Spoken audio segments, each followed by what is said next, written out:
contemptible, and blue. In the pioneer days of a great Western university, Will Irwin, class of 1898, composed a call to battle, its unique insistent meter, borrowed from a chorus by Aristophanes. Give him the axe, the axe, the axe. Give him the axe, the axe, the axe. Give him the axe. Give him the axe. Give him the axe where? Right in the neck. The neck. The neck. Right in the neck. The neck. The neck. Right in the neck. Right in the neck. Right in the neck there. In April 1899, before a series of baseball games against the University of California, the Cardinal yell leader, Billy Erb, decided that this incantation should be reinforced with an appropriate visual aid. He paid $4.50 for a lumberman's axe 18 inches wide, destined to be a trophy ever after.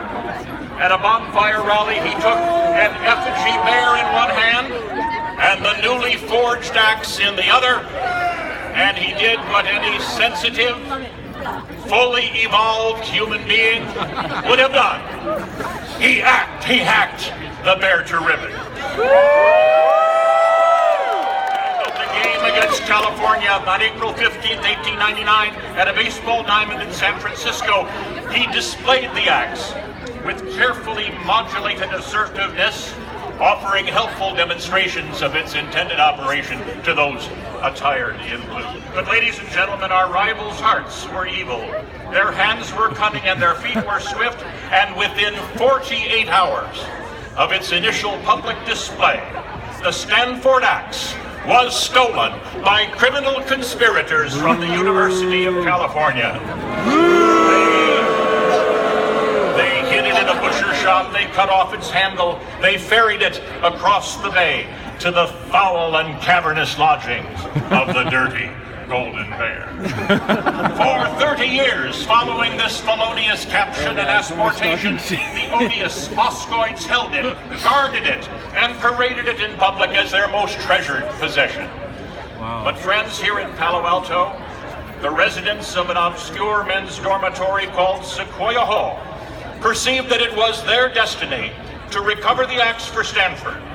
On April 3rd, 1930, they traveled to Berkeley, to the Hearst Greek Theater, where the axe would be displayed before a tattered mob of knuckle-dragging gold and bluebians. They made their way to the bank where it was kept.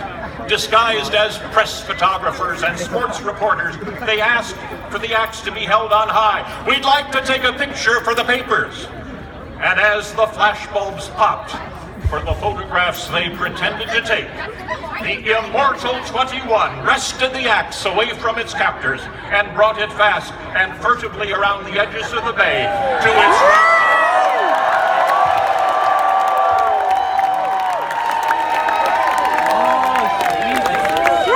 Since that day, the axe has been taken and retaken, captured and recaptured, appropriated and misappropriated, hijacked and lowjacked, until it stands with the Maltese Falcon and the towels in the Fairmont Hotel as the most stolen object in the history of Western North America. Which brings us to the decade Taste forgot in 1973. The axe was sequestered in Alameda County as the result of some temporary and uncharacteristic reverses on the field of play. 3 Stanford students from a small but proud fraternity resolved that they would recapture it for the forces of truth and light. Impersonating Cal's football coach, they called the UC Rally Committee and asked for the axe to be brought to Palo Alto for a press event, to be shown to photographers and sports reporters. And they greeted its arrival with familiar words: "We'd like to take a picture for the papers." My friends, it shows you just how much you can learn at Berkeley in the space of 43 years.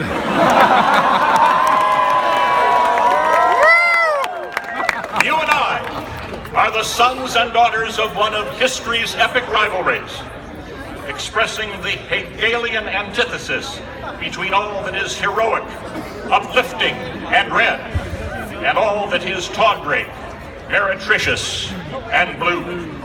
The Capulets and the Montagues, the Guelphs and the Ghibellines, the Whigs and the Tories, the Jets and the Sharps, Oxford and Cambridge, the Hatfields and the McCoys, Stanford and California, now and forever, eternally united in perpetual opposition.